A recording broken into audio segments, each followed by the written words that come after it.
ఇవి రెండు నేను రాసిన స్టోరీస్. అది సరే కానీ మనం ముందే లోపలికి వచ్చినాము, మళ్ళీ బయటికి ఎందుకు ఇప్పినావు? డోర్ ఎందుకు వేసుకున్నావు? సరే డోర్ తీసినావు, దుమ్ము లేకపోయినా దుమ్ము నెట్ ఎందుకు చేసినావు?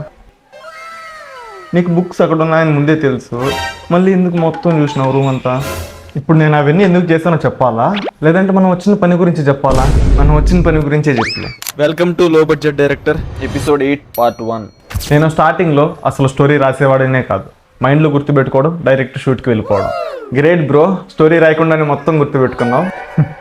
ఫస్ట్లో నేను అలాగే అనుకుంటా ఉన్నా, మళ్ళీ షూట్ మొత్తం కంప్లీట్ అయినాక ఓ ఆ సీన్ మిస్ అయింది, ఇక్కడ ఒక డైలాగ్ చెప్పాలి కదా, ఇలా అనుకుంటా ఉన్నా. అప్పుడు ఫిక్స్ అయినా. నేనేం ఫిక్స్ అయ్యాను, తర్వాత మెయిన్ పాయింట్స్ ఏం నేర్చుకున్నాను, ఇవన్నీ పార్ట్ 2లో క్లియర్ గా చెప్పాను. ఇప్పుడే మన అకౌంట్ ని ఫాలో చేసుకుని నెక్స్ట్ పార్ట్ 2లో నేనేం నేర్చుకున్నానో తప్పకుండా చూడండి.